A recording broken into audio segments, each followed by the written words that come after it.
Se libérer de l'emprise. Alors c'est très à la mode en ce moment depuis quelques années, on entend beaucoup le terme, pervers narcissique un peu à toutes les sauces.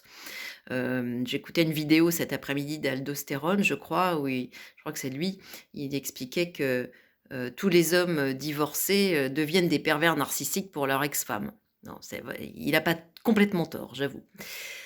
Alors, moi, j'ai envie de parler, justement de la question de l'emprise parce que c'est un sujet qui revient souvent, plusieurs personnes viennent me voir régulièrement, des les gens viennent me voir régulièrement par rapport à des histoires de relations toxiques et où l'autre met évidemment la personne qui est dans mon cabinet sous emprise. J'ai rarement le cas de gens qui disent: «Bah, voilà, moi je suis plutôt, j'ai plutôt un profil de pervers manipulateur et j'aimerais en terminer avec ça». Non, j'ai jamais ça. J'ai toujours, la personne qui se présente comme victime de l'autre.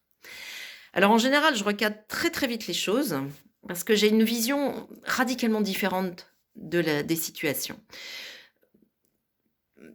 Mon point de vue de kinésiologue, quantique, en kinésiologie quantique, c'est que nous sommes responsables à 100 de ce qui se passe dans nos vies.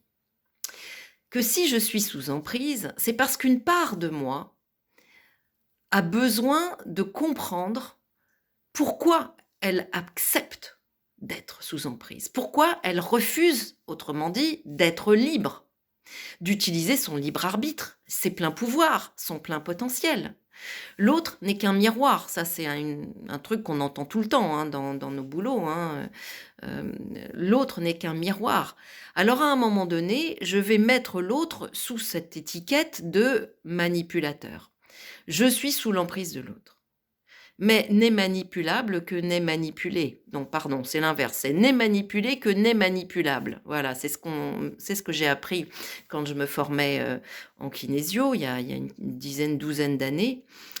Et effectivement, si je n'ai pas d'aspérité, je ne rencontrerai pas et je ne croiserai pas de personnes comme ça. Parce que je ne suis pas manipulable, parce que je sais qui je suis et parce que j'ai les pleins pouvoirs sur qui je suis, mon être et ma vie.